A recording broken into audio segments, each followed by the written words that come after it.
지금 LA에서는 트럼프의 불법 체류자 추방 정책에 반대하는 시위가 대규모로 벌어지고 있는데요. 미국의 일이라서 나랑은 상관없다며 관심이 없는 분들도 많을 것 같아요. 하지만 전 이게 우리나라에서도 충분히 일어날 수 있는 일이라고 생각합니다. 지금의 LA는 단순한 시위가 아니라 마치 전쟁과도 같은 끔찍한 상황인데요. 이들은 조직적으로 움직이며 도로를 막고 여기저기 불을 지르며 온 도시를 아수라장으로 만들었습니다. 그 결과 시위대들은 경찰과 충돌했고 이들은 경찰에게도 폭력을 행사하며 폭도로 변질됐어요. 경찰에게 폭죽을 쏘고 콘크리트에 기둥을 부숴 다리 위에서 경찰에게 던지기까지 했습니다. 이쯤 되면 단순한 시위라고 보기는 어렵죠. 이건 공권력에 대한 도전이고 명백한 폭동입니다. 그런데 대통령이 이런 상황을 지켜보기만 한다면 그야말로 직무유기가 아닐까요? 이미 경찰력만으로는 통제가 불가능해진 상황. 결국 트럼프는 주 방위군과 해병대까지 투입할 수밖에 없었습니다. And I have updates for you on the numbers, by the way. Since June 6th, there have been 330 illegal aliens that have been arrested as part of these riots in Los Angeles. 113 of those illegal aliens had prior criminal convictions. Just take a look at some of the illegal monsters who were taken off the streets in Los Angeles in recent days. A Vietnamese national, a known gang member with a conviction for second-degree murder. A Mexican national with convictions for child molestation who is armed with a dangerous weapon and had previous arrests for robbery and domestic violence. A Filipino national with convictions of rape, assault, burglary, and theft. 이들은 멕시코의 국기를 들고 다니며 폭력을 저지르고 심지어 미국 국기를 불태우고 있는데요. 멕시코가 그렇게 좋으면 미국의 불법으로 넘어올 게 아니라 멕시코에 돌아가서 살면 되는 거 아닌가요? 왜 미국에 와서 미국의 국기를 태우고 멕시코 국기를 흔들며 폭력 시위, 약탈을 벌이는 거죠? 심지어 팔레스타인 국기를 들고 나온 사람들도 있던데 얼마 전 한국에도 이와 똑같은 일이 있었습니다. 윤석열 대통령 탄핵 찬성 집회에서 보였던 사회주의로 전진, 팔레스타인 해방 같은 구호를 외치며 깃발을 흔들던 이들이요. 이렇게 워낙 심각한 사안이다 보니 한국의 수많은 언론들도 이를 보도했는데요. 그런데 지나칠 정도로 편향적인 그런 보도가 정말 많더라고요. 다시 한번 말하지만 이들은 불법 이민자입니다. 합법적인 이민 절차를 밟고 들어온 사람과 몰래 국경을 넘은 범죄자들은 절대 같지 않아요. 그리고 불법 이민자라는 말보단 불법 체류자가 맞는 표현 아닌가요? 하지만 많은 언론들이 불법이라는 말은 의도적으로 빼버리고 이렇게 말도 안 되는 썸네일과 제목으로 마치 트럼프를 독재자처럼 묘사하고 있습니다. 심지어 MBC에서는 이 일과 아무 상관이 없는 윤석열 대통령을 어떻게든 연관지어보려고 하더라고요. 언론들의 이러한 프레이밍, 여론몰이로 인해 커뮤니티와 댓글들에서는 인종차별이다, 독재자다, 미국판 윤석열과 같은 비판적인 목소리가 나오기 시작했어요. 그런데 만약 한국에서 이러한 일이 생기더라도 똑같은 반응일까요? 서울 한복판에서 수천 명의 불법 체류자들이 도로를 점거하고 상점들을 약탈하며 경찰들에게 폭력을 행사하고 그 나라 국기들을 들고 태극기를 불태우고 짓밟는다면 과연 우리의 반응은 어떨까요? 이들을 군대가 진압하겠다고 했을 때 독재라며 반대하실 건가요? 많은 사람들은 군인들이 왜 나와야 했는지, 이 도시가 얼마나 망가지고 있는지에 대해선 침묵하고 언론에 편향된 장면들만 보고 공포를 느끼는 것 같더라고요. 우리가 이 상황을 제대로 이해하려면 그동안 LA에서 무슨 일이 벌어졌는지, 그리고 왜 이런 시위가 벌어졌는지 그 배경부터 짚어볼 필요가 있습니다. 그동안 미국은 오랫동안 불법 체류자들로 인해 고통받아왔는데요. 이러한 상황 속에서 정권을 잡았던 트럼프는 불법 체류자를 단속하는 이민세관 단속국의 권한을 강화했고 2017년엔 자신의 공약이었던 멕시코 국경 장벽을 건설하기도 했습니다. 하지만 다음 정권을 이어받았던 바이든은 트럼프의 정책들을 폐지시켰고 무분별한 이민자 포용 정책으로 중남미 출신의 불법 체류자들이 셀 수 없이 미국으로 넘어오게 됐어요. 그 결과 멕시코 국경과 근접해 있는 LA는 참담할 정도의 무법지대가 되었습니다. 길거리에는 노숙자들의 텐트가 끝없이 줄지어 있으며 바닥엔 각종 쓰레기들이 흩날리고 거리에는 수많은 마약 중독자들이 널브러져 있습니다. 매일 밤마다 총격이 울리고 살인, 강도, 강간, 수없이 많은 범죄들이 끊이지 않고 있죠.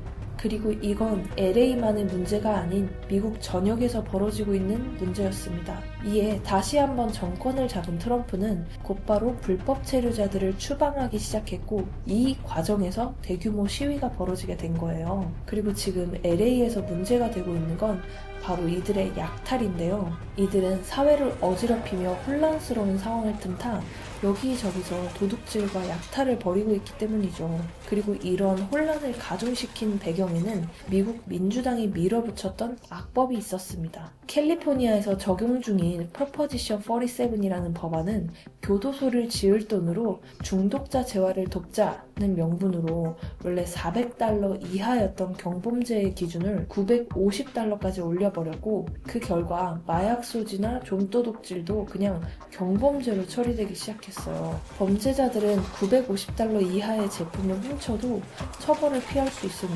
단체 절도, 집단 약탈이 일상이 됐습니다. 경찰들은 손도 못 대고 경비원조차 쳐다만 봐야 했죠. 그 결과 기업들은 떠나가고 관광객은 줄어들었으며 거리는 노숙자와 마약 중독자들로 넘쳐나게 됩니다. 실제로 캘리포니아에 있는 수많은 기업들과 상가들이 문을 닫았고 도둑을 막기 위해 모든 제품의 가격을 $951로 책정하는 웃지 못할 상황도 벌어졌습니다.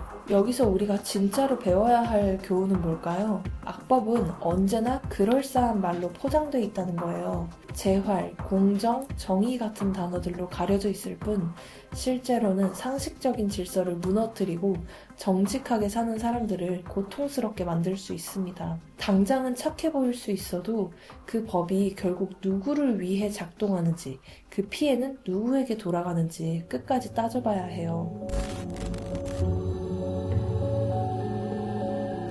최근 트럼프는 지금 LA에서 일어나고 있는 이 폭동에 배후가 있다며 지적했는데요. And attempting to infiltrate and occupy federal buildings wearing armor and face shields. The best money can buy, somebody's financing it. We're going to find out through Pam Bondi and Department of Justice who it is. They're already on it. Who's financing all this equipment?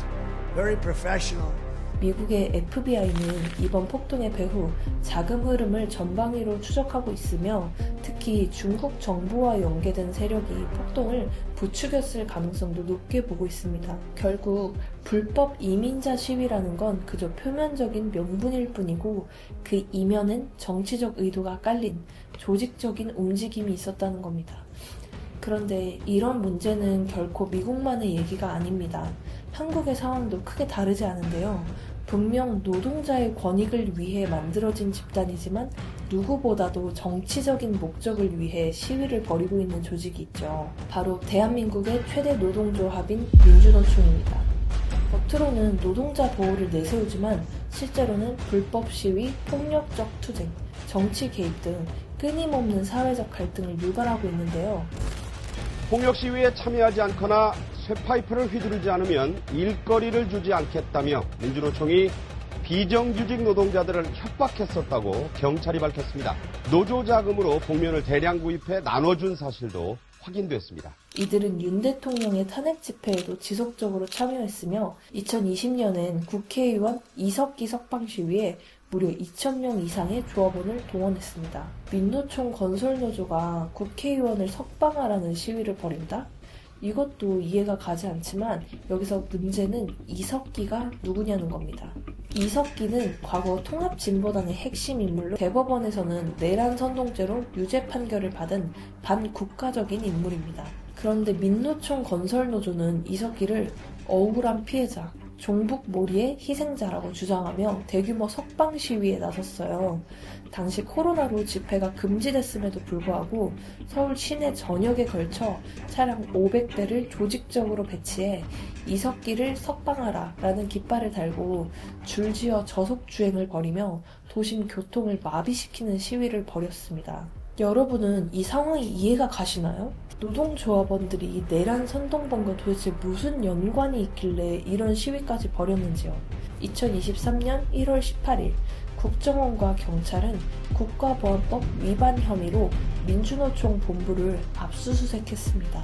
민주노총의 전 현직 간부 4명이 해외에서 북한 공작원과 수차례 접선하고 간첩 활동을 벌여왔다는 이유였어요. 조사 결과 이들은 북한으로부터 수년간 지령을 받아 실행해왔고, 지령의 내용에는 여론 조작과 반미, 반일 감정의 확산, 윤석열 정권 퇴진운동 등 오로지 정치 투쟁에만 치중되어 있었습니다. 결국 재판부는 민주노총 간부 3명에게 간첩 혐의를 인정하고 실형을 선고했어요. 민주노총이 그동안 왜 이런 정치적인 활동을 벌여왔는지 이제 이해가 가시나요? 이쯤 되면 더 이상 민노총을 노동자들을 위한 조직이라고 보기 어렵습니다. 인권과 권리는 명분일 뿐 진짜 목적은 따로 있는 게 아닌지 의심할 수밖에 없죠. 이제 이러한 모든 사실들을 알고 다시 미국의 상황을 보면 어떻게 느껴지시나요? 그동안 언론이 보여준 장면들만으로는 도저히 이해되지 않았던 트럼프의 결정들이 이제는 조금 다르게 보이지 않나요? 윤석열 대통령의 계엄령 또한 마찬가지였습니다.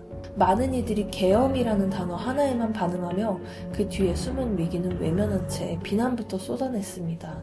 거리로 나선 군인들을 향해 사람들은 두려움과 거부감을 드러냈지만 그들이 지키려 했던 건 무너져가던 이 나라의 질서, 그리고 국민의 주권이었습니다. 망가진 시스템, 무정부 상태를 만드는 세력들, 부정선거 의혹까지. 이러한 상황에서 대통령이 할 수 있는 선택지는 과연 무엇이었을까요? 진짜 무서운 건 총을 든 군인이 아닙니다. 우리 사회가 어떤 위기에 놓여 있는지도 모른 채 나라를 지키려던 대통령에게 무작정 돌을 던지고 있는 게 대한민국의 현실입니다.